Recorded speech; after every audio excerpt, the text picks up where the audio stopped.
네, 테마파크 복습 포인트입니다. 조금 전에 흐름을 바탕으로 제가 주요한 핵심들, 구조를 잡을 수 있는 핵심들을 한 번씩 더 정리해 드렸단 말이에요. 이제 복습 포인트에서는 비교 단자를 잡는다거나 시험 문제 나올 만한 시야들을 한 번씩 더 체크해 볼 거예요.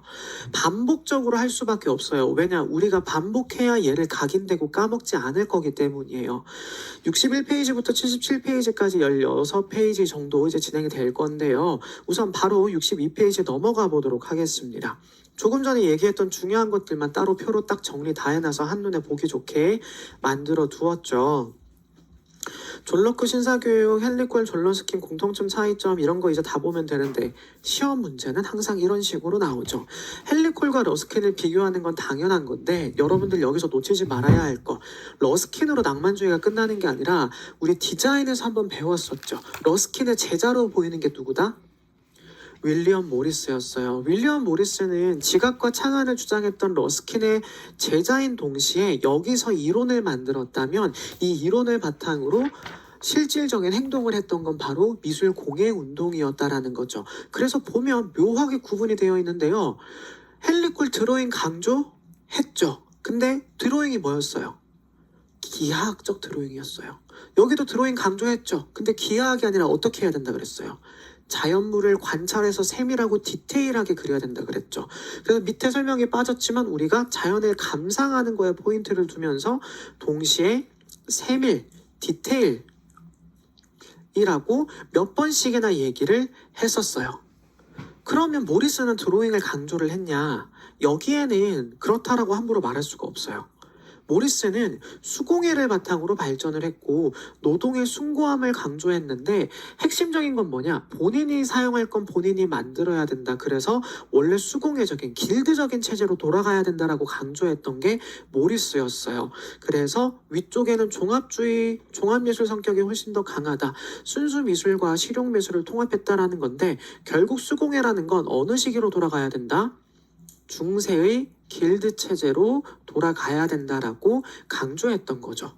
이렇게 되면 헬리콜과 러스킨 그리고 모리스의 방식이 확실하게 좀 차이가 나타나게 되는 거예요. 여기서 좀 어렵게 좀 생각해 볼 건데 어렵기 전에 딱 기억해야 될 것만 정리해 보겠습니다. 헬리콜의 교육은 철저하게 기능공 양성을 목표로 했죠. 그런가 하면 러스킨 같은 경우에는 지각과 창안, 창안은 누구만 타고나는 거다? 예술가만 타고나는 거고 예술가가 아닌 일반인들은 지각하는 역량이 뛰어나게 교육을 받아야 한다. 그렇게 드로잉을 배워야 한다라고 주장을 했던 거죠.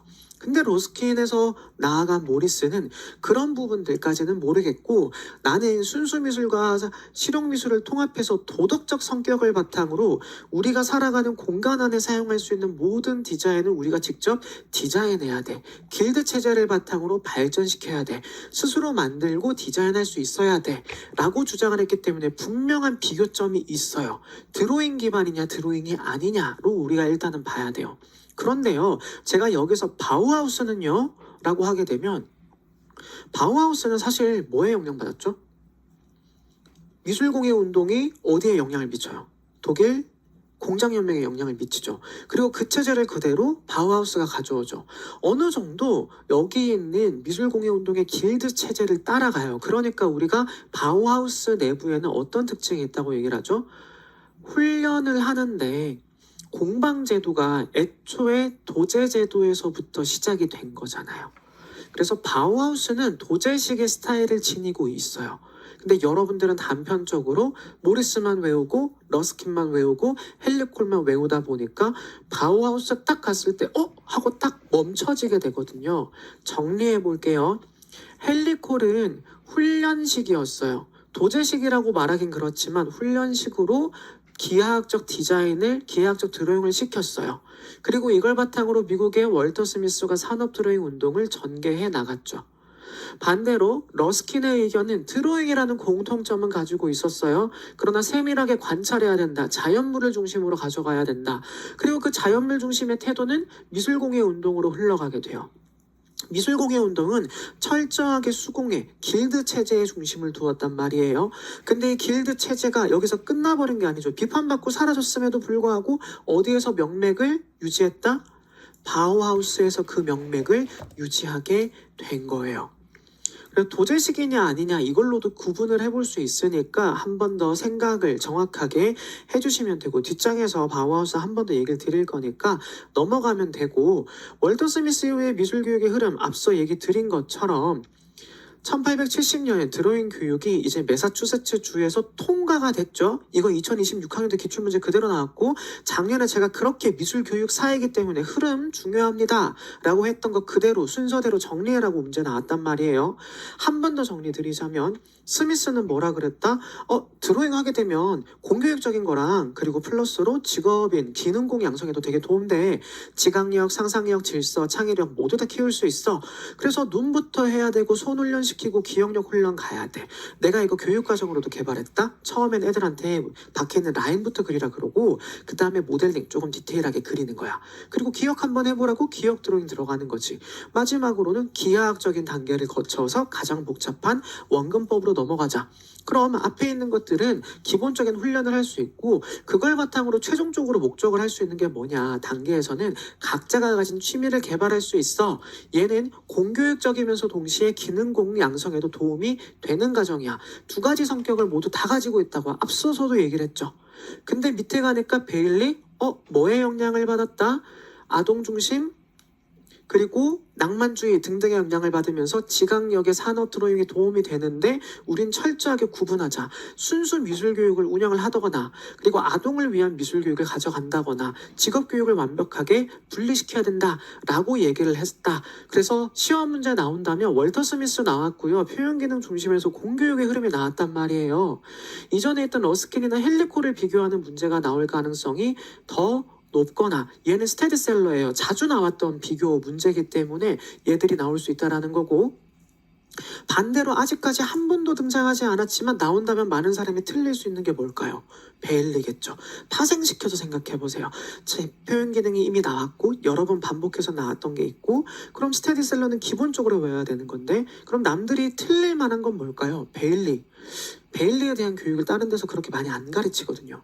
근데 베일리 최근에 중요해지고 있습니다. 미국 내에서도 다시 주목하고 있어요. 그래서 우리는 베일리랑 도우를 확실하게 봐야 된다는 거예요. 뒷장으로 넘어가 보겠습니다. 자, 그럼 이번엔 월터 스미스의 교육이랑 아서도우의 교육을 한번 비교해 볼 건데요. 월터 스미스는 어쨌든 미국이라는 국가의 무엇으로 장학사로 임명받아서 왔어요.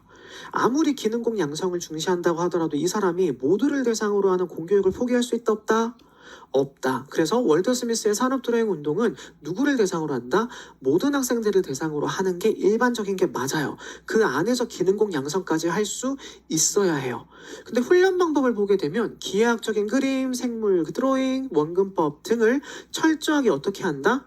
반복 훈련을 해서 만들어내는 거죠. 반복 훈련의 원칙을 가지고 있기 때문에 스스로 학생이 뭔가를 재구성한다거나 하는 과정이 있을까요? 없을까요? 없죠. 근데 아서도우의 직업적 교육은 어떤 게 장점이었죠? 단순 훈련만 시키는 게 아니라 대변 종반대, 조형 원리 기억나죠? 조형 요소, 시각적으로 봤을 때 색채나 명암이나 이런 것들을 파악하라 그랬잖아요. 옆에 보게 되면 디자인 요소와 디자인 원칙을 설명을 하는데, 이걸 바탕으로 스스로 어떻게 해라? 종합하라고 얘기를 하죠. 여기에선 훈련이라는 말이 들어갈까요? 안 들어가요. 핵심적인 내용들만 제가 노란색으로 체크를 할 건데요. 일단 보세요. 여기는 산업 드로잉이에요. 여기는 종합적이에요. 반복 훈련이에요. 얘는 스스로 보고 보도록 해요. 그럼 여기는 훈련 중심이라면 여기 있는 교육 방법은 뭐 중심이라고 가야 되냐? 형식주의예요. 철저하게 형식을 스스로 찾아낼 수 있느냐 없느냐예요. 자, 노란색 전투에 다 끄고 들어갈게요. 산업 드로잉, 모사와 반복 훈련, 종합적 지도 방법, 형식주의 교육. 특징은 라인 모델링, 기억, 기하학, 원근법을 바탕으로 발전해 나가는 건데, 취미와 심미안을 발달시킬 수 있다. 대신에는 획일적인 교육으로밖에 진행되지 않는다. 여기는 디자인 요소와 원칙을 바탕으로 단순하면서도 복잡한 순서로 지도하고 스스로 습득한 지식을 응용할 수 있도록 만들어주는 게 가장 중요한 핵심이겠죠. 밑으로 내려가게 되면 지나치 법칙성을 강조하는데 본질적인 조형 요소와 원리 중심으로만 가다 보니까 형식주의로만 흐르고 감상이나 이런 부분에 있어서는 조금 찾기가 어려워진다. 아서도우와 월터 스미스를 비교할 수 있는 문제도 충분히 나올 수 있는 거예요. 자, 밑으로 내려가 보겠습니다. 그럼 이번에는 월터 스미스랑 존 러스킨이 나오는데요. 월터 스미스, 존 러스킨은 아까 봤던 헨리 콜이랑 러스킨의 차이랑 별반 다를 바가 있다 없다? 없습니다. 기하학적 드로잉이 뭐로만 바뀌었다? 산업 드로잉으로만 바뀌었다고 보면 되겠죠. 제가 그래도 여기 있는 표 중에 꼭 봐야 된다라고 하는 것들은 별표를 좀 쳐드릴게요. 그래야지 여러분들이 이 표를 전부 다 훑어는 보더라도 이게 다 중요한 거냐, 뭐 봐야 되냐 막 이럴 수 있으니까. 자, 첫 번째 페이지에 아카데미 봐야 되고요. 존 로크 봐야 되고, 헨리 콜 러스킨 이거 봐야 되고, 요렇게 보면 되겠죠. 바사리의 의의 빼고 나머지는 다 보면 된다고 생각하면 됩니다. 바사리 의의 빼고는 나머지는 다 봐야 돼요. 그럼 뒤로 넘어가 볼게요. 자, 이 페이지에서는 뭐 크게 어려운 거 없는데 일단 여긴 발달 단계니까 모를 일이 없다라고 생각을 하고요. 월터 스미스와 아서도 봐야 되고, 바우하우스 교육의 일반적인 특징 별표치고, 듀이의 반성적 사고 과정, 얘는 아까도 얘기했죠. 이거 외우시라고. 오늘 조금 있다가 한 번 더 설명드릴게요. 자, 그럼 이제 바우하우스 교육으로 내려가겠습니다. 바우하우스 교육의 일반적인 특징부터 먼저 보고 정리해 놓을 건데, 건축을 통한 미술의 통합을 추구했습니다. 특징은 창의적인 전문가를 양성을 하는데, 여기서 말하는 창의성이라는 게 뭐다? 자, 앞에 보세요. 기술적 창의성이에요. 기술적 창의성. 기술이 뛰어나지 않으면 의미가 있다 없다? 없다. 다른 말로 뭐다? 기술을 적용하고 응용하는 게 목표였어요. 그렇다 보니까 단순히 미술을 잘한다라는 거에서 끝나는 게 아니라 산학, 협력이 되는 게 주요한 목표였겠죠. 특징 중에서도 창의적인 전문가를 만드는데 산학 협력을 바탕으로 실제 생산품이 나와야 된다라는 게, 생산품으로 연결시키는 게 가장 핵심이었는데, 결국에는 이걸 높이기 위해서는 조형 감각 훈련을 가져가야 되고 체계적이고 과학적인 단계를 가져가야 했어요. 표현주의 플러스 구성주의라고 되어 있는데 여기 표현주의에 해당하는 사람이 누구였죠? 이텐이었죠. 이텐이 빠져들었던 운동의 명칭이 뭐죠? 마즈다즈난이었죠. 반대로 구성주의 같은 경우에는 누가 왔었죠? 몰리 나기가 와서 만들어 놓은 게 특징이었습니다. 그렇게 한 번 더 체크해 보시면 되고, 밑에 있는 방법을 보게 되면 산학협력체제에다가 과학적 합리적인 교육 방식을 이끌어 나갔는데, 과학과 예술의 통합, 왜? 위에 있는 부분이랑 연결되죠. 여러분들이 놓치는 거, 기술적 창의성이라 그랬어요. 자연스럽게 교육할 때 과학과 예술에 대한 통합적인 이해가 있어야 돼요. 그래서 교육할 때 뭘 시켰다? 신기술과 재료의 이해가 굉장히 중요했던 거죠. 기초교육에서는 조형 요소랑 탐구, 예비교육 때 그렇게 했다면 공작교육으로 넘어갔을 때는 신기술과 재료를 반드시 이해시켜야 된다. 그리고 3단계 때 넘어가게 되면 3단계에서 완벽하게 건축을 만들어내야 된다라고 주장을 하는데요. 혁신성이라고 한다면, 자, 우리가 책에서 이거를 구분해야 된다 그랬죠. 바우하우스의 단점을 물어봤을 때 실제로 5월 모의고사 때 사람들이 적는 단점의 방향성이 굉장히 다양했다라고요. 요건 책으로 한 번 더 정리 드리겠습니다. 다시금 바우하우스로 돌아가 보면,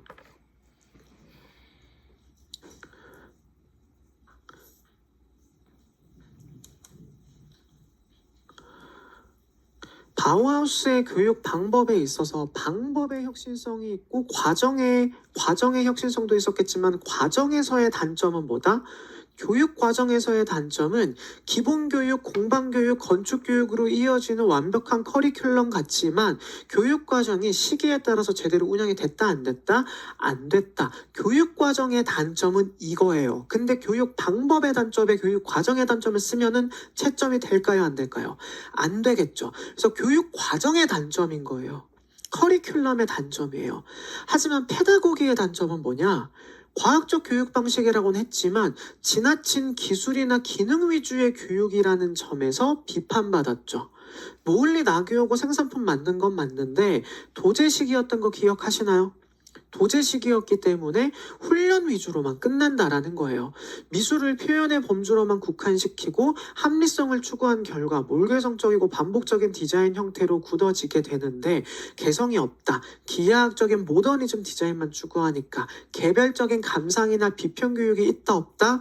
없었다. 그런 부분들이 방법적인 단점이에요. 제가 얘기하는 게 뭐죠? 조건이나 취지에 맞춰서 적어야 된다는 거죠. 5월 모의고사 때 교육 방법의 한계를 물어봤는데 절반 이상은 다 뭐의 한계점을 적었다? 교육 과정의 한계점을 적었다. 취지 파악을 잘 하셔라. 다시 돌아가게 되면 혁신성과 단점을 보게 되면 합리성을 추구한 결과 지나친 기능주의로 몰개성적 몰인간적인 특징을 지닌다. 실제 산업 현장과 연계가 실질적으로 잘 됐다 안 됐다 안 됐다. 특히 이게 어디랑 연결된다? 이텐 시기를 얘기를 하는 거겠죠. 플러스로 여러분들 밑에다가 잘 적어야 되는 거. 교육 과정과 교육 방법의 단점을 구분해서 외우자라는 거 한 번 더 체크해 놓고 옆으로 넘어가 보겠습니다. 자, 옆으로 가면 로엔필드 발달 단계 있는데 제가 별표 안 쳤다고 이거 안 봐도 된다라는 게 아니라 이건 이미 여러분들이 아는 거이기도 하고 제가 별표 안 치는 건 제가 테마파켓 때 그 아마 추가 자료나 복습 포인트로 정리해 드린 거 있잖아요. 여기 다 넣어놨거든요. 다 넣어놨는데 올해 시험 작년까지 재작년까지 나왔던 문제들을 보니까 올해 얘를 엄청 중요하게 볼 필요는 없겠다라고 하는 거고 그게 내년 되면 다시 중요해질 수도 있는 거예요. 그래서 별표를 하는 거지 별표에 큰 의미가 있는 건 아닙니다. 밑으로 내려가면 뒤에 반성적 사고 과정. 자, 불확실한 문제인식 이거를 미술과에다가 적용해가지고 만들어 봤는데요. 불확실한 문제인식 일단 이게 뭐에 영향도 많이 미쳤다? PBL에도 상당히 많이 미쳤다고 했었죠. PBL에 영향을 미쳤다. 영향 받은 게 아니라 영향을 미친 거죠. 작품의 의미, 가치에 대해서 처음으로 인식하는 단계가 불확실한 문제 인식 단계인데 연관성 있는 작품 감상 비교해보고 짧은 에세이나 내러티브를 만들어내는 거예요. 이제 딱 미술과에 적용해서 만든 건데 제가 사례로 제가 만든 거예요. 타교과에도 적용은 가능해요. 그리고 문제의 명확한 인식인데 밑줄로만 치면 특징들 처음에 문제인식 가치에 대해 처음으로 인식하고 반응한다. 명확한 인식 단계는 객관적인 정보 바탕으로 궁금한 점을 발견하고 인식해야겠죠. 그럼 이거 나 이거 궁금한데 이게 왜 이럴까 why라는 궁금증을 가지게 되겠죠. 이게 밑으로 내려가는 거예요. 작품의 의미와 가치에 대한 의문점을 바탕으로 가설을 설정한다. 절대적으로 이 가설을 놓치면 안 된다는 겁니다. 작품의 내외적으로 얻은 정보를 바탕으로 가설 형성을 해야 하는데 아이들이 이때 가설을 결과를 추론하거나 가설을 설정하는데 어려움을 겪으면 교사는 여기서 어떻게 해야 될까요? 지속적인 발문과 피드백을 통해 가지고 아이가 이해할 수 있게 만들어 줘야겠죠. 지속적인 피드백과 발문, 자료를 찾는 방법 등을 전문가로서 안내해 줘야 된다.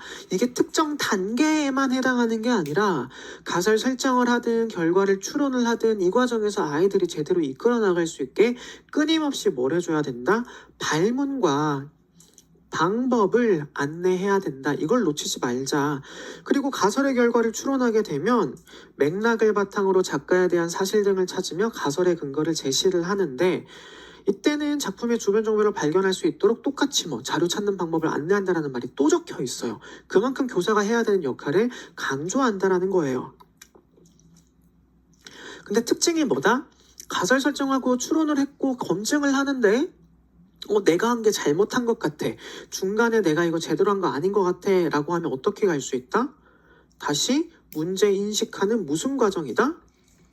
순환적 과정이라고 얘기를 했죠. 단계가 명료하게 끊어진 게 아니라 순환적으로 정리가 되어 있기 때문에 우리가 반복적으로 돌아갈 수 있다. 고민할 필요가 없다. 고민 없이 계속 설정이 가능하다라고 얘기를 했습니다. 그리고 나서 마지막에 가설 검증하고 이해랑 전망을 하는데 검증까지는 어려운 게 없어요. 근데 이해 전망 단계에서 의미, 가치에 대한 결론을 다른 작품 의미 가치 결정에 적용한다. 내가 느낀 결론을 다른 작품에 적용해 가면서 또 여기서 느낄 수 있는 부분이 뭐냐? 맞나? 라고 성찰하고 확인하게 되는 거예요. 다른 작품에 적용하면서 성찰하는 과정을 찾을 수가 있게 되는 것이죠. 결국 듀이의 반성적 사고 과정은 뭐에 기반한다? 경험에 기반한다고 얘기를 했죠. 제가 경험, 앞서도 얘기했지만 경험에 두 가지 교육학적 원리가 있다 그랬어요. 경험의 원리. 첫 번째가 무슨 원리? 아이들끼리 상호작용한다. 문제인식을 하면서 자신과 기존에 있던 환경 속의 문제를 인식해가지고 다른 친구들과 대화도 할 수 있고 환경을 인식하고 변화도 시킬 수 있다.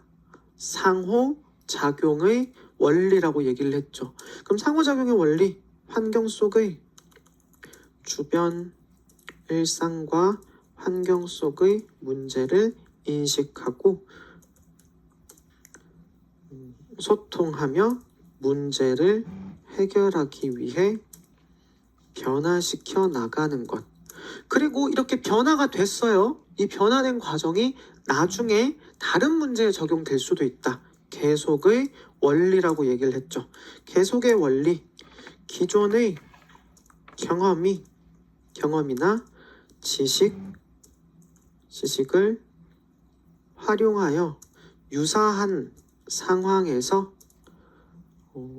경험을 확장해 나가는 것 정도로 적어볼 수 있겠습니다. 자, 이거 찍으실 분들 지금 캡처하세요. 지금 어차피 다 못 적을 거니까 찍으실 분들 지금 찍으시면 되겠습니다.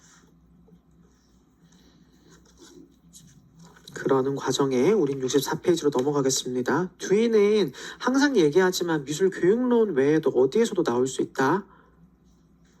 교육학에서도 나올 확률이 굉장히 높다는 거 절대 놓치지 마세요. 이거 나한테 틀리면 진짜 뚝배기 들고 찾아갑니다.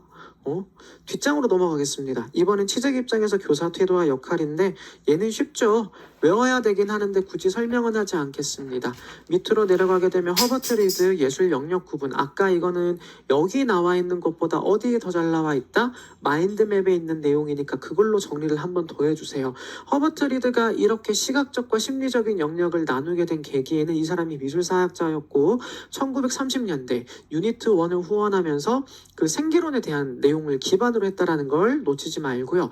밑에 허버트 리드의 예술 유형 정리 아까 얘기했는데 이번엔 정리는 좀 더 해야겠죠.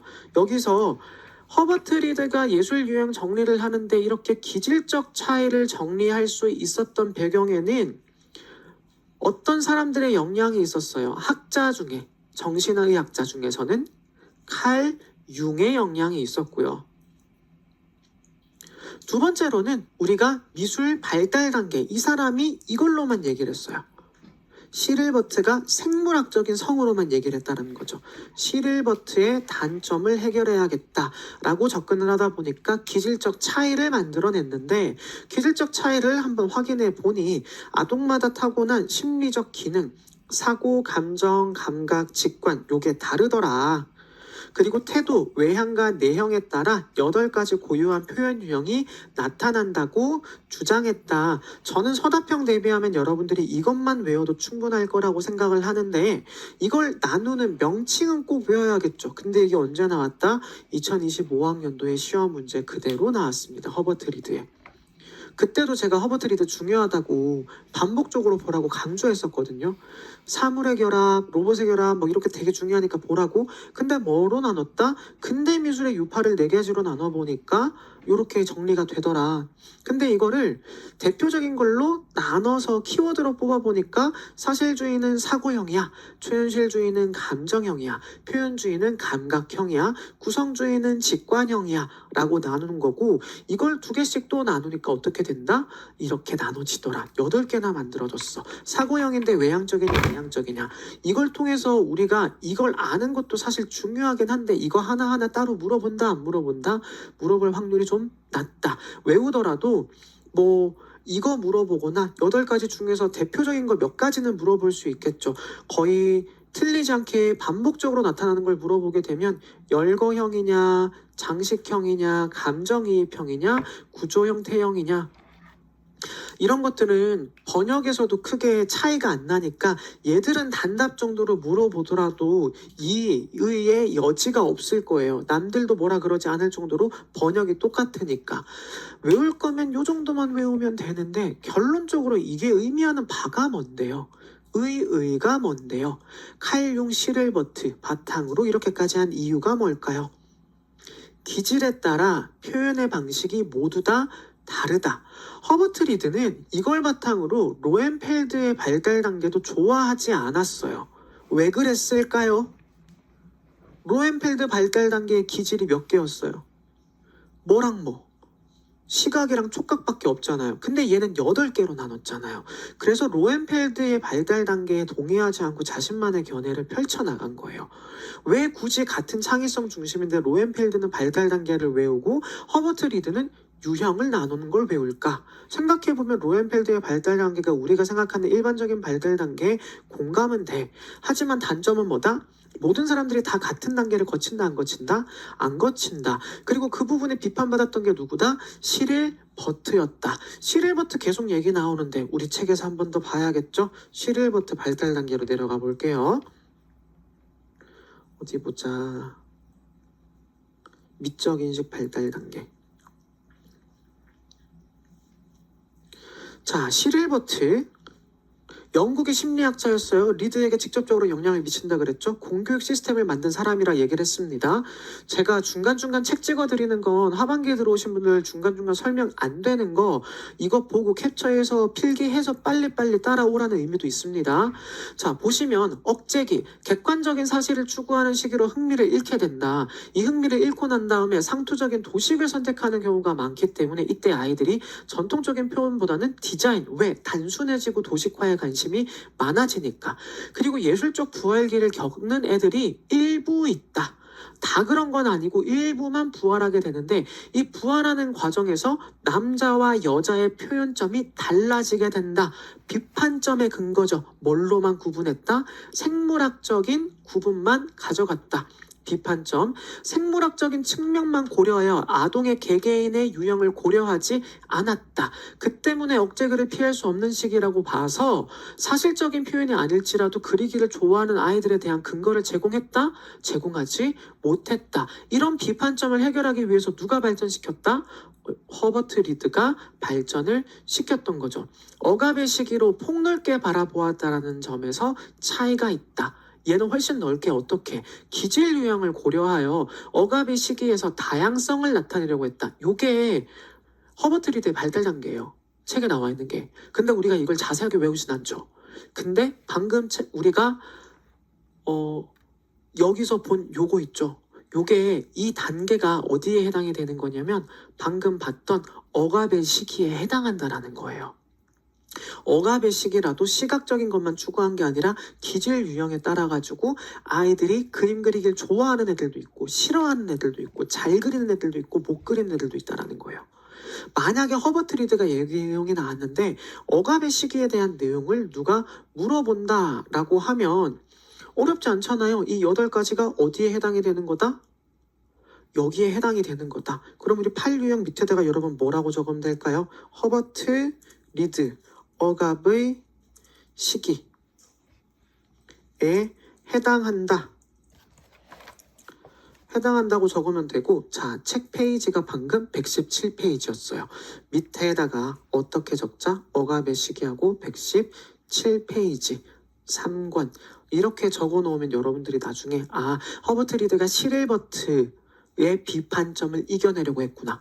그럼 만약에 조건으로 내면 어떻게 낼 수 있냐? 답은 같은데 조건이 달라지는 거예요. 첫 번째, 허버트 리드는 시릴버트의 어떤 점을 비판했고 어떤 식으로 발전시켰냐? 라고 물어보는 내용. 두 번째, 허버트 리드가 억압의 시기에서 설명했던 기질 유형의 특성에 대해 서술할 것. 이라고 하면 답의 내용은 어때요? 같죠. 근데 조건이 어때요? 달라지는 거예요. 물어보는 조건에 맞춰서 이제 뭘 적어야 되는지를 떠올리자. 역인출인 겁니다. 자, 그리고 오른쪽으로 넘어가겠습니다. 이러한 특성들, 듀이나 허버트 리드나 이런 게 결국에는 사회재건주의인데 제가 얘기했죠. 사회재건주의, 결국에는 오늘날에 와서는 무슨 미술 교육에 많이 영향을 미친다? 지역사회 중심 미술교육에 영향을 미치는데 앞에 제가 지역사회 미술 중심 교육 특징 외우라 그러면 다 뻔한 말이고 이해된다 안 된다? 정확하게 암기된다 안 된다? 안 된다. 그러니 오아토나 프로젝트를 바탕으로 사회재건주의 특징을 외우는 게 훨씬 더 효과적이다. 이미 여기 다 빌드업을 해서 만들어 둔 거예요. 사회재건주의, 공동체를 재건하고 일상의 문제를 해결하는 수단으로서의 미술이다. 즉, 미술과 생활이 통합되어 생활 문제를 해결한다. 일상생활의 문제. 어라, 이거 배경이 뭐다? 누구의 영향을 받은 거다? 듀이의 무소? 단순 듀이만 얘기하면 안 돼요, 이제. 그렇죠, 실용주의죠. 듀이의 프래그마티즘, 듀이 실용주의. 듀이의 실용주의, 프래그마티즘을 영향을 받았다. 주제는 항상 어떻게 된다? 포괄적으로 들어가야 된다. 또 듀이가 떠오르죠? 주제가 포괄적이네? PBL에 영향을 미쳤네? 불확실한 문제를 인식하도록 만들어야겠네? 서로 긴밀하게 균형이 잡힌 주제들이 통합적으로 다루어져야 함을 강조했고 전통적인 내용을 벗어나 타 분야와 연관 지어야 한다. 왜? 그래야 일상생활의 문제를 우리가 확인할 수 있으니까. 일반적으로 타 분야와 문제가 하나가 터지면 그 문제 해결점이 하나만 있는 건 아니고 여러 가지 문제점들이 동시다발적으로 터지는 거잖아요. 제가 한 가지 얘기를 해볼까요? 제가 아이패드 쓰다 보면은 갈고리 현상이라고 해서 계속 튕기는 거 한번 보신 적 있잖아요. 근데 진짜 신기한 게 여기 강의실에서는 갈고리 현상이 안 일어나요. 근데 옆 강의실에서 찍잖아요. 계속 갈고리가 튀어요. 뭐지? 이게 내 문제인가? 기계 문제인가? 전기 문제인가? 내가 정전기 인간인가? 문제점이 뭔지 하나의 분야, 내가 글 쓰는 게 문제인가? 분야 하나로 정리가 돼야 안 돼요. 안 되죠. 그러니까 전기 전침을 달라고 했거든요. 전기 일반적인 볼트보다 살짝 높대요. 그리고 플러스 저쪽이 더 건조한 거예요. 항상 저기가 습도가 낮아요. 그러니까 정전기 발생이 더 높겠죠. 그리고 전 정전기 인간이에요. 이 모든 게 반복이 돼가지고 문제가 터지면서 그냥 장갑을 끼는 게 정답이겠다. 별걸 다 해봤는데 안 돼요. 장갑 끼니까 사라져요. 이거 정전기 문제 맞구나 라고 해서 보게 되면 분야 하나만 해결되는 게 아니라 어떻게 일상생활의 문제를 해결하려면 여러 분야와 연관 지을 수밖에 없다는 거예요. 제가 문제 해결하기 위해서 전기 문제 해결하려고 했고 환경 문제 해결하려고 했고 내가 쓰는 게 문제인가? 쓰는 것도 제가 밑에 안 되고 이렇게 쓰려고 해봤거든요. 다 안 돼요. 정전기가 계속 발생하는 거. 그런 내용으로 이제 떠오르면 되는 겁니다.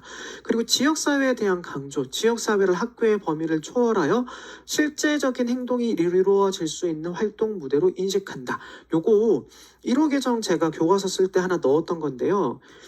그 첫 학교 있을 때 3년차 때 학생들 데리고 봉사활동을 나갔어요. 근데 이게 CBA 그리고 지역사회 대화랑 연결돼요. 그 사례로 미술교사 넣었는데 하나 얘기를 드리자면 당시에 지도하던 자율동아리 학생들이 전부 다 미용과 메이크업을 하는 아이들이었어요. 근데 노원이라는 동네가 임대아파트들이 조금 있는데요. 거기는 임대아파트 분들이 못 사는 게 아니라 나이가 좀 많으신 분들이에요. 어르신 분들이 많거나 아니면 좀 탈북자들이 사는 세터거든요. 근데 우리가 담당했던 아파트 지역이 뭐였냐면 다 어르신들인 거예요.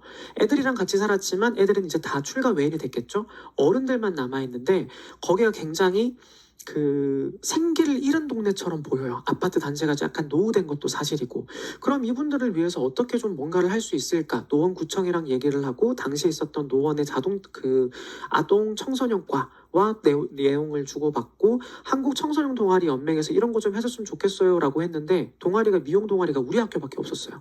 그 애들하고 얘기했는데 너네는 뭐 하고 싶어? 애들한테 물어봤죠. 메이크업을 하는 게 제일 좋은데 어르신들이 메이크업을 받고 싶을까요? 그런데 근데 최근에 선생님 할머니 할아버지께서 건강이 안 좋으셔가지고 이제 슬슬 죽음을 준비하시는 것 같아. 근데 사진을 예쁘게 찍고 싶어 하시 항상. 그럼 선생님 저희 그러면 다 같이 장수 메이크업이라고 한번 이름 붙여서 해볼까요? 라고 한 다음에 그 마을에다가 일주일 전부터 돌아다니면서 애들이 포스터를 붙였어요.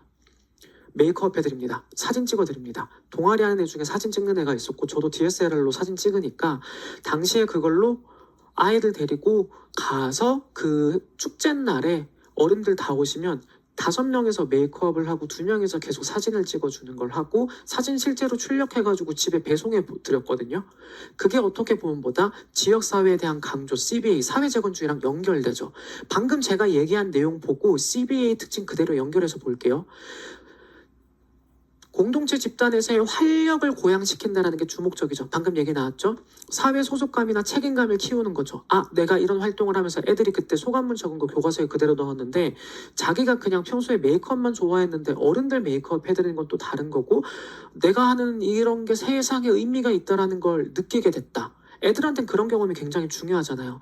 지역사회 연계, 협동적, 참여적 창작 활동, 메이크업 하는 것들도 애들마다 야, 이분은 어떻게 할까? 여기에 뭐 흉터가 있는데 흉터를 어떻게 지우지? 심지어 그 당시에 입시하는 애 중에 특수분장을 하는 애가 있었어요. 정화야대 가는데 걔가 그래서 오신 분 중에 여기에 칼 상처가 나가지고 흉터가 이렇게 나 있는 분이 있는데 그걸 감쪽같이 가려버린 거예요.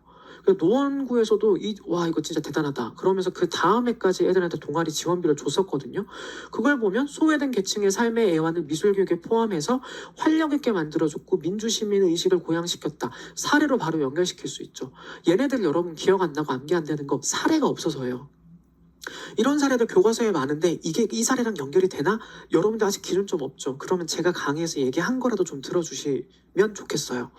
앞서 강의 끝났을 때도 사람들이 뭐라고 얘기를 했냐면 선생님 사례 더 많이 얘기해 주세요. 사례 많이 얘기해 주니까 이해가 확실히 돼요. 그거예요. 최대적 교수 얘기한 것처럼 CBA도 그런 거다. 단순히 지역사회의 문제를 해결한다. 뭐만 외우면 안 되고 실제로 노후화된 지역, 나이 많으신 어르신들을 어떻게 하면 좀 활력 있게 만들 거냐. 그분들 오셔가지고 단체로 메이크업 사진 찍고 난 다음에 기분도 좋은데 집에 들어가기 싫다. 그러면서 동네에 있는 경로당도 안 가시고 다들 카페 하는 데 가보셨다고 그렇게 얘기하셨어요.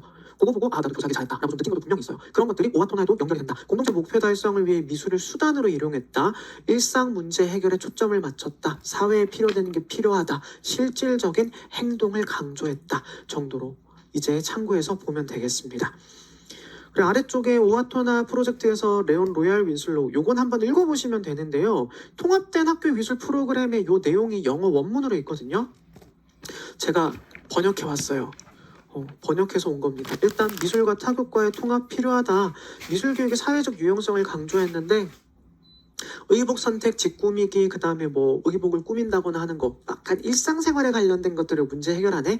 이거 약간 뒤에 실험학교에서 했던 것과 유사하죠. 프래그마티즘 영향점입니다. 산업 현장에서 실제로 활용될 수 있어야 한다. 교육과정의 조직화와 체계화. 자, 이 핵심은 이거예요. 제가 앞서도 얘기했죠. 이 통합된 학교 미술 프로그램 레온 로얄 윈슬로우가 주장했던 거에서 아동중심 미술교육, 사회재건주의였지 이 사람이 아동중심은 아니었단 말이에요. 아동중심 미술교육을 어떻게 했다? 비판했던 겁니다. 이것만 밑줄 쫙 그으면 돼요. 방만하게 운영되던 미술 수업을 비판하며 이거 누구 얘기하는 거다? 아동중심 미술, 다른 말로 창의성 중심 미술을 얘기를 하는 거죠. 명확한 목표와 단계가 있는 프로그램이 필요하다. 아동의 자유로운 표현도 중요하지만 교사가 명확한 지도를 통해서 예술적 원리나 요소를 체계적으로 가르칠 수도 있어야 한다. 이게 당시에 있었던 아동중심 미술교육과의 완벽한 차이점이라고 얘기를 할 수 있습니다. 그래서 레온 로얄 윈슬로우의 요 내용이 나오면 체계화라는 키워드, DBA가 아니더라도 체계화라는 키워드가 분명히 설명이 되었구나 라는 걸 한 번 더 체크해 주시면 돼요. 그리고 아래쪽에는 뒤에 영향을 받았다라는 내용이니까 핵심은 요거예요. 핵심은 요거. 절대 놓치지 말아라. 그럼 뒷장으로 넘어가 보겠습니다.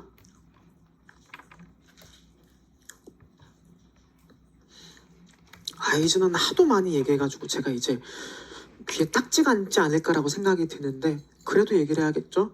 행동 목표. 평가로 따지면 행동 목표는 뭐 할 수 있다? 측정 가능하다 그랬죠. 대신에 표현 목표는 문제 상황에서 직면한 걸 스스로 어떻게 해결했는지이기 때문에 측정이 아니라 뭐에 가깝다고 얘기를 했죠? 평정에 가깝다 그랬죠. 그래서 행동 목표는 기능에 초점을 둔 거기 때문에 얘는 측정, 평가에 가까운 거라면 표현 목표는 어디에 가깝더라? 평정에 가깝다라고 이해하고 목표를 좀 봐달라. 모든 아이즈너의 책에서 행동 목표랑 표현 목표를 학술적으로 명명을 하다 보니까 여러분들이 이해가 잘 안 되거나 암기가 잘 안 될 수 있는데 오히려 역으로 무엇으로 평가를 기준으로 얘를 이해하면 훨씬 더 쉽게 볼 수가 있다라는 거 놓치지 마시고요. 그리고 아이즈너가 반드시 배워야 한다고 주장했던 표현 기능이 있는데 재료 나누기, 형태 지각하기, 주어진 재료에서 새로운 형태 발견하기, 공간 질서, 미적 질서, 그리고 표현 질서 창조하기. 이거 배워서 뭐 할 수 있을까요? 이거 배우면 새롭게 작품을 제작할 수 있겠죠. 이거를 응용한다? 작품을 제작하기 위해서 배운 기능을 응용한다? 아이즈너가 생각했던 뭐와 가깝죠? 세 글자. 창의 성에 가깝죠. 이걸 통해서 표현 기능을 배운다로 끝나는 게 아니라 표현 기능을 배워서 어떻게 해야 된다? 얼마나 잘 응용할 수 있는지가 아이즈너가 설명했던 창의성 방법이었던 거죠. 그럼 밑에 그대로 연결되잖아요. 창의성 고치 방법 아까도 봤던 거 한계 확장하기, 발명하기, 한계 깨트리기, 밑쪽으로 조화하기 위에 있는 내용들과 연결돼요. 다른 거예요 분명히. 이걸 통해서 이걸 응용하는 방식이 창의성을 발전시키는 거기 때문에 여기서 기능을 배운 다음에 쉽게 말하면 문장으로 정리를 좀 해볼 테니까 일단 여러분 타이핑하지 말고 얘는 좀 사진을 찍으세요. 앞에 좀 정확하게 보세요. 제가 타이핑해 드릴 건 표현 기능을 배워서 응용하는 방식이 결국 창의성을 발전시키는 방식이기 때문에 기본이 되는 기능은 꼭 배워야 한다고 강조했다. 그리고 이거를 발전시켜서 효과적으로 가져가는 건 이걸 효과적으로 만들 수 있는 방법이 하나, 둘, 셋, 넷, 네 가지라고 주장했던 거예요. 반복하는 내용인데 여러분들 이것만 정확하게 파악하시면 돼요. 문제는 뭐냐? 얘 외웠어요. 얘 외웠어요. 근데 이 연결고리를 못 잡는 사람들이 너무 많아요. 그래서 이걸 서술형으로 어떻게 내가 쓸 수 있을까를 떠올려 보라는 측면에서 앞에 제가 집중하라고 한 겁니다. 자, 사진 찍으실 분들은 마저 사진 찍으시고요. 목표 중요하고 표현 기능 중요하고 창의성 고치도 다 중요하죠.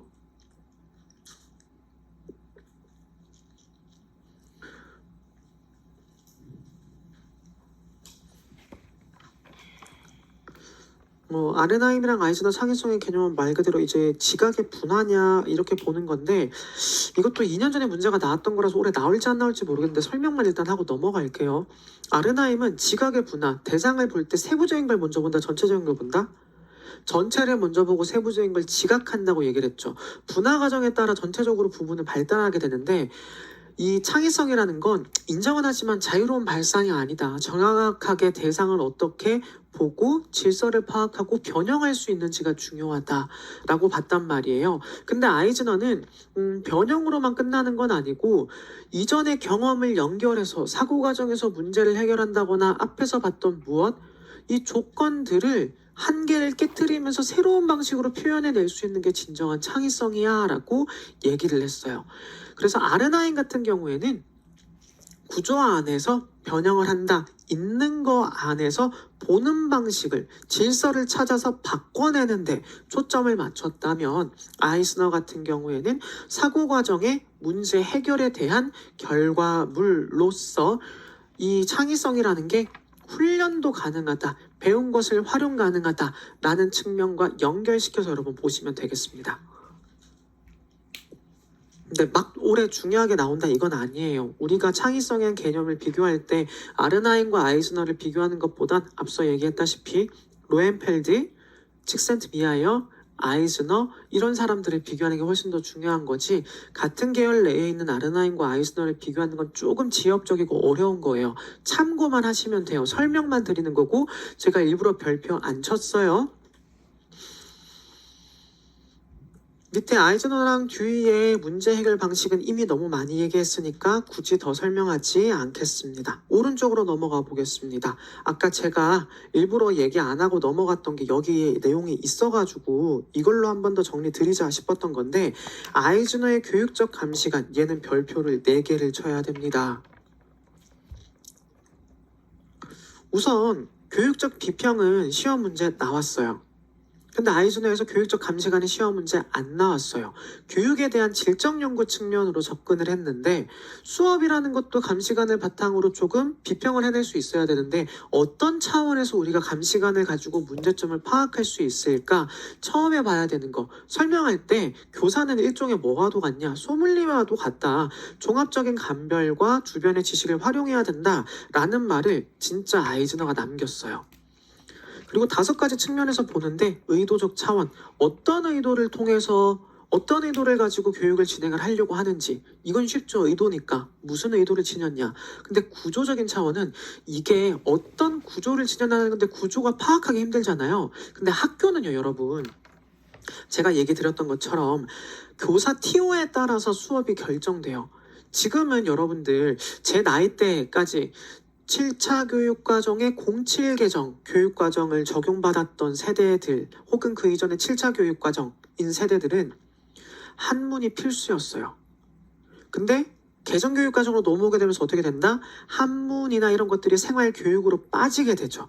그럼 모든 게 필수적일 때는 모든 학교에 누가 있었어야 할까요? 한문 교사가 있었어야 하는 거죠. 근데 지금 한문 없는 데도 많죠. 그럼 그 학교에는 한문 수업 선택을 하도록 한다, 안 한다? 안 하는 거예요. 그 학교는 앞으로 한문 교육이 전혀 없는 교육 과정이 운영이 되는 거예요. 그렇다 보니까 왜 한문을 안 하게 되는 걸까? 한문 수업이 별게 없는데 그러면 다른 교사들이 가져가야 되는 수업의 양이 더 많고 부담이 커지잖아. 일부러 한문을 빼고 수업을 많이 가져갈 수 있는 교과를 우리가 설치할래. 학교 단위에서 이렇게 결정이 돼버리는 거예요. 그게 최근의 학교예요. 심지어 우리 미술이잖아요. 미술 지금 예술교과에 음악, 미술 말고 뭐도 있어요? 연극 있죠. 연극 들어왔죠. 무용이랑. 근데 문제가 뭔지 아세요? 예술교과를 고등학교 졸업할 때까지 10세수만 들으면 되거든요. 그러면 음악이랑 미술이 아니어도 되는 거예요. 연극이나 무용 과목 중에 하나라도 들어가 있으면 그게 예술로 들어가기 때문에 굳이 그 학교에 미술교사가 필요 있다 없다?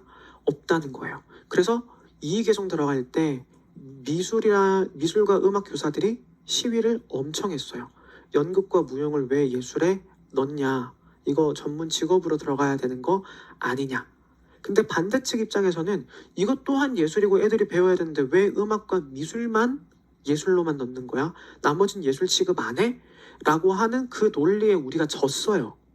그 논리를 우리가 이길 수는 없잖아요. 그거예요. 그걸 바탕으로 봤을 때 구조적인 차원은 학교마다 조직되는 방식이 있고 학교마다 수업을 정하는 방식이 있을 거예요. 예를 들어 볼게요. 어떤 사람이 1교시랑 7교시에 아기를 낳은 지 얼마 안 돼서 출산 육아 시간을 써야 돼요. 그럼 미술 수업을 1교시랑 7교시에 쓸 수 있을까요? 없을까요? 못 넣겠죠. 이 사람이 일찍 가야 되니까. 그럼 수업은 항상 1교시만 7교시를 제외하고 중앙 시간에 다 몰려 있을 거예요. 이런 게 구조라는 거예요. 수업 시간을 조직하는 방식, 주요 구사원과 학생 학급을 조직하는 방식. 실제로 여러분은 모르겠지만 아이들 서로 사이가 안 좋으면 그리고 학폭 관계에 있었던 아이들 같은 경우에는 반 찢어놔요. 배정을 엑셀로 쫘라락 돌려놓고요.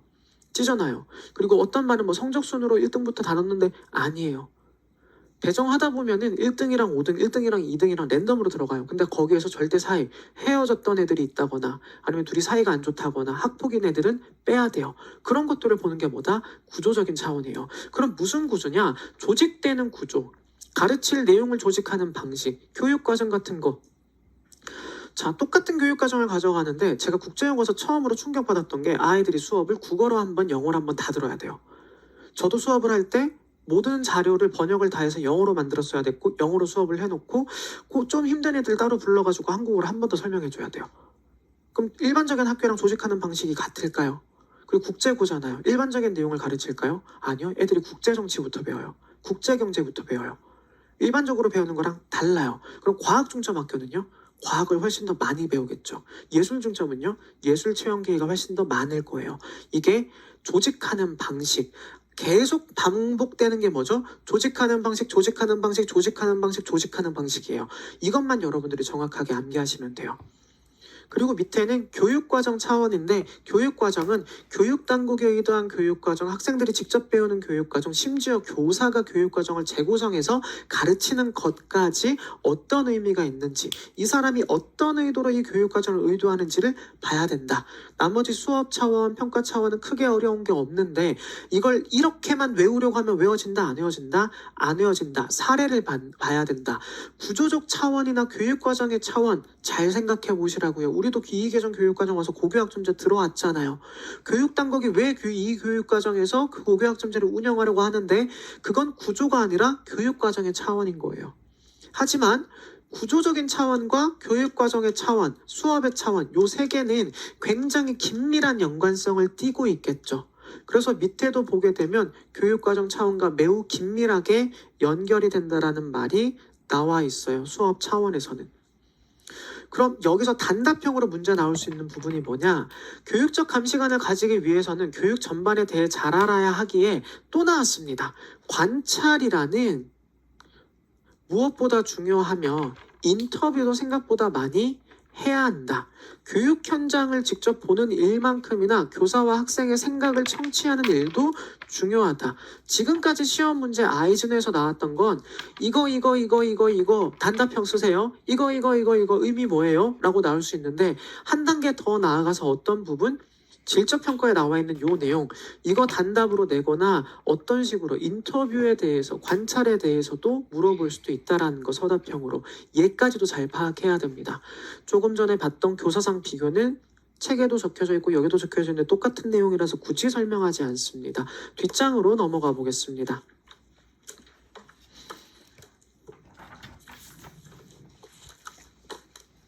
여러분들이 구조 하도 잡기 어렵다 그래가지고 제가 어떻게 했다?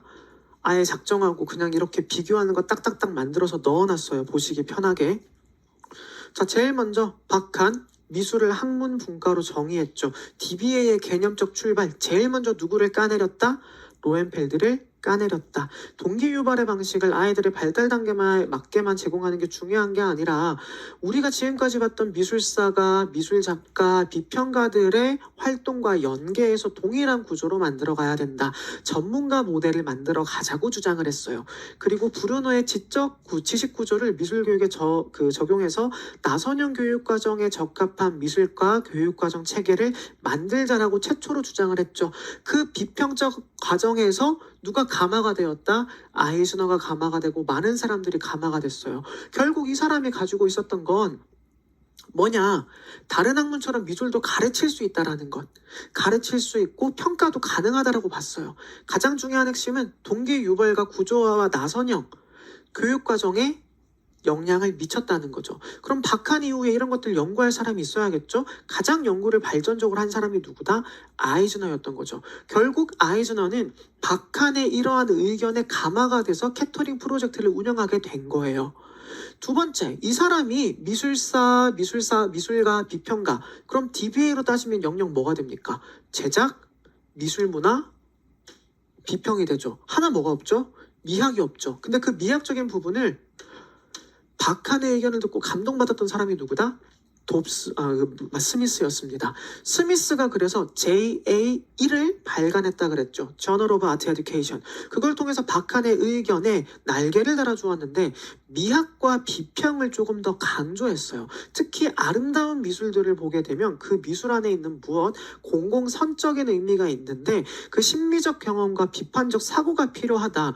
박한은 가르칠 수 있다. 학문적인 체계가 가능하다라고 봤다면 스미스는 심미적 경험과 비판적인 사고를 강조했다라는 거죠.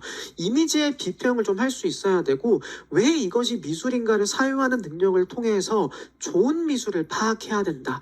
그래서 미술의 범주를 무엇으로 제한했다? 고급 예술, 우리가 알고 있는 일반적인 고급 예술을 강조했고 미학, 심미적 판단, 비평적 사고, 미학의 교육적 역할을 우리 교육 체계 내에 끌고 오게 된 거예요. 결국에 이런 스미스의 영향을 받아서 누가? 브라우디가 무슨 단계를 만들어냈죠? 미적 정사라는 단계를 만들어낸 거죠. 결국에는 이런 박한과 스미스가 60년대에 엄청난 활동을 했기 때문에 70년대 아이즈너가 뭘 할 수 있게 되었다? 캐터링 프로젝트를 할 수 있게 되었다. 교육과정 체계, 평가 모델 제공. 근데 아이즈너가 질적 연구와 평가를 강조했던 건 뭐다? 60년대 당시에 박한과 스미스 의견에 영향을 받았던 수많은 DBA 추구형 학자들이 다 뭐만 추구했다? 단순 측정만 추구했고 질적인 평가가 이루어지지 않기 때문에 캐터링 프로젝트를 하면서 질적인 평가를 만들어 가야겠네 라고 주장을 한 거죠. 그럼 무엇을 평가할 것인가에 대해서 어떻게 하면 조금 더 좋은 평가를 만들 수 있을까? 평가를 일단 네 가지로 나누면 측정, 시험, 평가, 평정 네 가지로 나눴어요. 조금 더 좋은 평가를 만들기 위해서는 목표가 좋아야 할 것 같은데 지금까지의 측정은 무슨 목표? 행동 목표. 과정을 설명할 수 있는 건 표현 목표로 정리를 해보자. 그럼 여기에 맞춰서 어떤 걸 하자?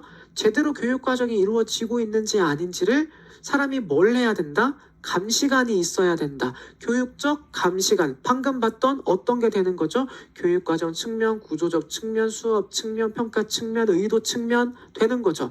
이걸 바탕으로 비평도 할 수 있어야 돼. 교육적 비평. 그것도 몇 가지가 나오죠? 5가지 나오죠. 기술, 주제와 등등 막 나왔어요. 책에 나왔던 내용 한 번 더 설명드리는 거란 말이에요. 평가가 중요한데 이 평가를 어떻게 할 것인가? 목표를 바꾸면 되지. 목표를 바탕으로 어떻게 할 건데? 교육적 감시관과 교육적 비평이 있으면 되지로 진행을 한 거란 말입니다. 덕분에 교육과정이라는 걸 체계화시킬 수 있게 되었네. 교육과정을 운영할 때 5가지 방법을 얘기를 했었죠. 체계화시켜야 된다. 시각적인 자료를 반드시 포함해야 된다. 마인드맵에 있던 내용들이랑 또 연결돼요. 또 그럼 제가 마인드맵 연결해서 보여드려야겠죠. 여기서 보면 그래서 교육적 감시관과 교육적 비평안이 또 나오잖아요. 감시관, 대상 특질 파악하는 감상하는 기술이다. 교육적 비평에서는 기술적 측면, 해석적 측면, 평가적 측면 그 외에도 주제적인 측면들까지 우리가 전부 다 봐야 된다. 수업 과정을 기술하고 서술하고 해석할 땐 이게 어떤 의미가 있는지 봐야 되고 평가적 측면에서는 평가 결과 활용하고 주제적인 측면에서는 어떤 의도와 주제를 바탕으로 만들어냈는지 결국 감시관과 비평은 뗄래야 뗄 수 있다 없다? 없다. 교육 과정의 방침은 그럼 어떻게 해야 된다? 단계적, 체계적, 미술학습 자료 평가되어야 한다. 비판적, 생산적인 면을 반드시 포함해야 된다. 방금 얘기했던 내용이 똑같잖아요. 제가 아까도 얘기했던 거 제일 먼저 생각해야 되는 거 아이즈너 하면 떠올라야 되는 키워드는 다른 게 아니다. 뭐부터 떠올라라? 질적인 평가. 평가가 4가지가 있었네. 이 평가 잘하려면 뭐부터 바꿔야 되지? 목표부터 바꾸자. 목표, 행동 목표, 측정. 표현 목표, 평정, 요 체계를 만들어요. 이거 해결하기 위해서 뭐가 필요하다? 교육적 감시관이나 교육적 비평이 필요하다. 이걸 통해서 우리가 분석할 수 있는 건 수업 전반과 모든 내용을 바꿀 수 있는 거죠. 결국에는 교육 과정을 어떻게 해야 된다? 체계화하기 위해서 교육적 감시관과 교육적 비평이 필요한 거예요. 이렇게 구조화를 역으로 잡아가시라는 거예요. 그 덕분에 행동 목표 외에 창의적 활동에서 발생하는 표현 목표의 조화를 강조하고 교육적 감시관, 교육적 비평 이거 보자마자 아까 마인드맵에서 봤던 내용들 누가 말하지 않아도 바로바로 튀어나올 수 있게끔 여러분들이 준비하셔야 돼요. 교육적 감시관, 교육적 비평까지 외웠어요 라고 하면 그건 단답형이죠. 단답형은 우리 이미 많이 했어요. 이거 여러분 대답할 수 있잖아요. 근데 제가 이 자리에서 교육적 감시관 5가지 다 말해보세요 라고 하면 턱 막혀요. 교육적 비평 역할이랑 설명해보세요. 턱 막혀요. 근데 우리가 이제 점수 받아야 되는 건 단답으로 끝나는 게 아니라 뭐다? 서답을 맞춰야죠. 그래서 제가 구조화를 하라는 겁니다. 마인드맵이랑 서브노트가 필요한 게 이런 것 때문이다. 그리고 밑으로 내려가니까 아이즈너 다음으로 이제 비평 단계에 있었던 게 펠드먼 있었죠. 펠드먼 뭐 다들 아는 거라 가지고 굳이 정리 안 했고 브라우디가 있었는데 브라우디는 앞서 예를 들었다시피 어떤 스타일 스미스의 영향을 받았다. 근데 그냥 문해력도 아니고 무슨 문해력? 이게 왜 미술인가? 스미스가 얘기했던 게 뭐라 그랬어요? 이것이 왜 예술인가를 파악할 수 있게 앞에 보세요. 왜 이것이 예술인가를 사유하는 능력이 그대로 브라우디에 와서 어떻게 됩니까? 미술 교육의 목적을 심미적 문해력의 형성으로 정의를 한 겁니다.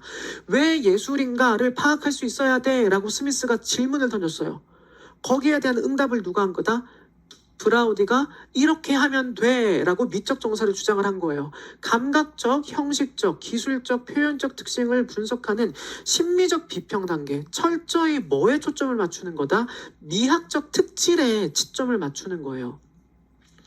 예술이 인간의 인지 능력을 형성하고 확장하고 세상을 보는 창이 될 수 있는데 이렇게 세상을 보는 창, 미학적인 개념을 발전시키면 사람들은 심미적인 감상력을 바탕으로 이게 좋은 거구나. 결국 그렇게 좋은 걸 파악하는 건 공공의 무엇으로 발전하게 된다? 공동의 선, 공공선의 발장으로 발전하는 거고 감상의 결국에는 교양뿐만 아니라 도덕적 상상력 여기까지 발전시킬 수 있다. 핵심이 뭐다? 공공선, 공동선 여기까지 발전시킨다라는 것이었죠.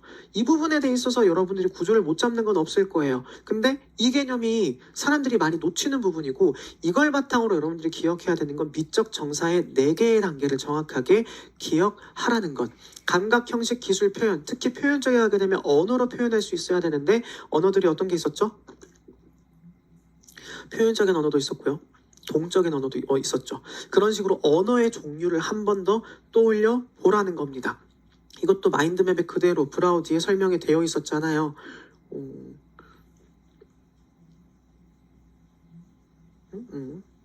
여기. 이념적 언어, 동적 언어, 감정적 언어 이런 식으로 머릿속에 보면서 서로 연결시키면서 툭툭툭 나오게 만들어야 돼요. 바로바로 말할 수 있게 만들어야 돼요. 이게 동적인 언어냐 아니면 표현적, 감정적인 언어는 슬픔, 기쁨 아니면 활력이다, 빠름이다, 상징이다, 정치성이다 이런 식으로 말을 통해 설명할 수 있어야 한다라는 걸 한 번 더 여러분들이 정리해 주시면 되는 거고 그리어 같은 경우에는 84년에 게티센터에서 무엇을 DBA라는 용어를 공식적으로 명명했던 사람이었습니다. 이때 DBA 명명할 때 그리어랑 같이 일했던 사람이 누구라고요? 마크 스티븐 dob스. 근데 이 사람이 DBA에서 뭘로 변화했죠? 네오 DBA로 변화했죠. 세상의 변화에 순응해야 된다라고 주장을 했던 것. 결국 이런 쪽 논의를 실제 학교 현장에 적용 가능한 모델로 발전시켰던 게 그리어의 역할, DBA의 4개 영역을 체계화시켰다. 아이즈너나 브라우드가 만들어낸 걸 발전시켜 나갔다. 그럼 여러분들 이거 바탕으로 여백에 추가로 암기할 내용이나 나만의 구조화를 여기다가 만들어도 되는 거잖아요. 내가 딱 외워야 되는 가이드라인을 여기다가 정리해도 돼요. DBA 같은 경우에는요. 일부러 그래서 여기에다가 만든 거예요. 그럼 옆으로 넘어가서 이번에는 무엇을 보냐? 맥피, 다문화견해 한번 봐야겠죠. 다문화는 다 뻔한 얘기이기 때문에 제가 계속 얘기 드리는 게 학자들의 차이를 이해하는 게 가장 중요해요. 찰머스랑 맥피 발문 아까도 강조했죠. 여기 있는 거 보면 되고 이 학자들의 특징 요것도 책에 있는 것들 핵심만 딱딱딱 떼서 가져온 거기 때문에 참고만 하시면 돼요. 결국 학자들의 키워드만 정리 한번 해볼까요? 또 이번에도 1960년대 맥피가 제일 먼저 다문화 접근을 했습니다. 문화적 배경 환경이 학습에 미치는 영향을 분석하다 보니까 이 사람의 가장 최대 핵심은 뭐냐? 문화적 가치가 반영된 걸 가르쳐야 한다라는 게 핵심이에요. 다문화의 가장 기본인데 그걸 가장 먼저 주장한 게 누구다? 맥피 혹은 맥심 그린인데 우리가 맥심 그린까지는 그렇게 깊이 있게 보진 않으니까 맥피, 문화적 배경과 환경이 가장 중요하다. 미술을 문화의 전달 수단이자 삶의 방식으로 인식을 하는데 미술을 통해서 문화적 정체성을 확립해야 한다고 주장을 했죠. 그렇다 보니까 아이들에게 필요한 교수학습 방법으로 일단 몇 가지를 얘기를 했는데 떠올릴 수 있을까요? 제일 먼저 애들이 보는 시각적인 형태부터 한번 탐구해야 되는 거고 또 뭐가 있었죠? 디자인. 무슨 디자인? 환경 디자인. 이런 것들이 이제 바로바로 튀어나와야 돼요. 맥피로 넘어가 보면 제가 얘기했었죠. 위에 방법에 문화학습, 미술감상, 미술사, 환경, 디자인, 시각적인 형태를 보더라도 뒤에 있는 무엇? 배경을 떠올려야 된다. 미술사를 보더라도 배경을 떠올려야 된다. 근데 가장 핵심은 뭐다? 환경, 디자인이다.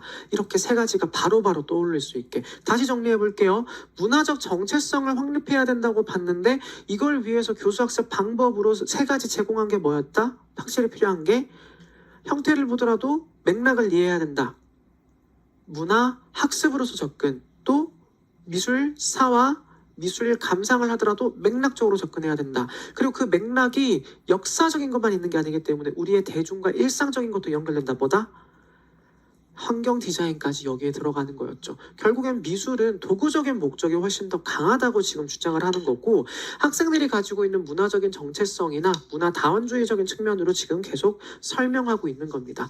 특히 아동이 그림을 그릴 때 준비되어 있는 것들을 보게 되면 몇 가지가 있는데 묘사 기능이나 정보 처리 같은 경우에는 아이들이 개별적으로 타고나는 거예요. 그러나 준비도나 작업 환경 같은 경우에는 아이들이 집에서 얼마나 그림을 많이 그려봤는지 그리고 내가 얼마나 많은 그림들에 노출이 되었는지 그런 환경의 영향도 많이 받는다고 되어 있었죠. 네 가지 특징도 같이 기억해 주셔야 되고, 맥피의 제자가 누구다? 찰머스였어요. 찰머스는 다른 것보다도 문화관의 공통 기능을 중심으로 감상을 제안했고, 이 감상을 위해서 무엇을 개발했다? 질문을 만들었죠. 질문, 처음에는 기술을 보는데 그 작품에 뭐가 그려졌는지 물어보는 거 일반적이었어요. 그리고 이 작품에 누가 그렸는지 같은 것들도 물어보는 거 일반적이었어요. 가장 중요한 건 사회 인류학적인 방식으로 질문을 할 수 있어야 된다고 주장을 했죠. 이것도 암기할 때 찰머스로 돌아가게 되면 뭐 나온다? 작품 묘사, 시대, 그리고 제가 사회문화적 배경의 이해를 도모하기 위해서 어느 나라 사람이 어떤 과정이 누구 주문으로 제작이 되었지? 이런 식으로 떠올릴 수 있어야 된다. 핵심 계속 반복적으로 얘기를 드리는 겁니다. 반복 암기의 과정이에요. 자, 맥피는 방금 그렇게 방법이랑 네 가지 묘사 기능 얘기했고, 찰머스는 누가 뭐라 그래도 발문이 가장 핵심이다.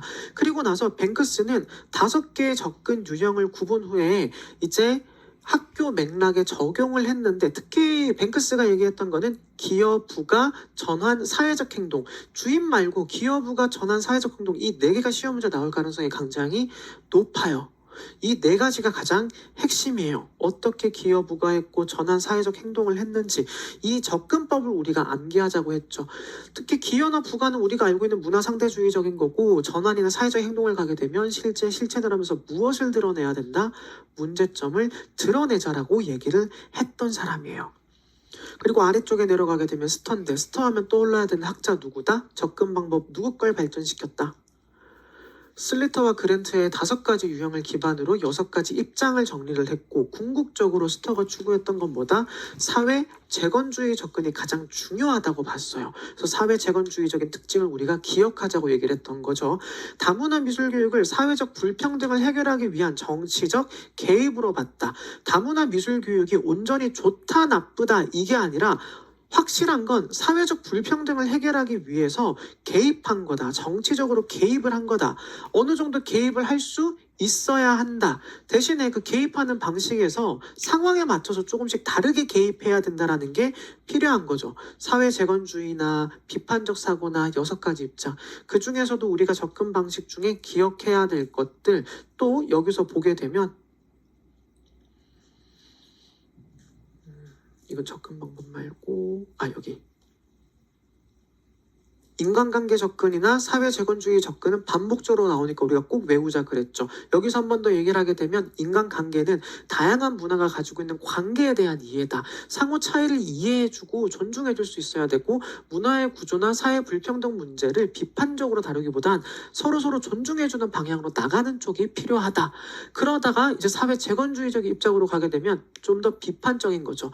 예술을 통해서 사회적인 불평등을 드러내고 차별을 철폐해야 되고, 비판적 사고력을 함양하는 게 가장 중요한 목적이었어요. 사회 재건주의로 넘어가게 되면 이런 차이점을 반복적으로 암기해야 한다. 그리고 왓슨과 콩돈으로 내려가게 되면, 왓슨은 지역사회, 교사, 학생, 교육과정 4가지 전제 조건, 요거 외우시는 게 필요하고, 교사도 어떤 존재다? 완벽하게 독립된 존재다 아니다? 아니다. 왓슨 기억할 건 이거 하나, 교사의 편견을 성찰해야 된다. 교사도 중립적인 사람이다? 아니다? 아니다. 교육 내용이 특정 집단이 편향되지 않았는지 검토하고 커리큘럼의 선택과 배제의 문제를 지적하면서 교사도 완벽한 중립자가 아니라는 걸 인정하자라고 설명합니다. 콩던 같은 경우에는 뭐다? 지역 공동체를 바탕으로 사회 공간이 가장 중요했던 거죠. 결국에는 학자별로의 핵심 키워드를 정리를 해주는 게 필요합니다. 이 학자들의 핵심 비교, 마인드맵 보면 선생님 다 정리가 되어 있는데 이거 어떻게 외워요? 이거 못 외우겠으면 일단 뭐부터 봐야 돼요? 이거 통해 가지고 얘네들이 어떻게 접근했는지부터 먼저 구조화를 잡으세요. 저는 이게 머리 구조화가 잡혀져 있어서 여러분들한테 스토리텔링으로 설명드렸잖아요. 이 사람들이 스승 관계고 뱅크스랑 스토로 내려가게 되면 이제 흑인 학자들이 등장하게 되고 왓슨으로 갔더니 교육 과정도 완벽하게 중립이 아니라고 얘기를 하다가 사회 공간 콩던에 갔더니 사회 공간 얘기하고 스터랑 콩던이랑 연구 같이 했다. 그래서 사회 재건주의적인 입장을 지지하더라. 막 이런 식으로 설명드렸잖아요. 저랑 같이 강의 들었던 상반기 강의 들으신 분들은 강의에서 반복적으로 얘기했던 구조 바탕으로 암기하시고 하반기에 들어오신 분들이라면 이거부터 먼저 빨리 따세요. 이거부터 빨리 따고 마인드맵에 나와 있는 내용 그대로 암기하셔야 해요. 자, 뒷장으로 넘어가 보겠습니다.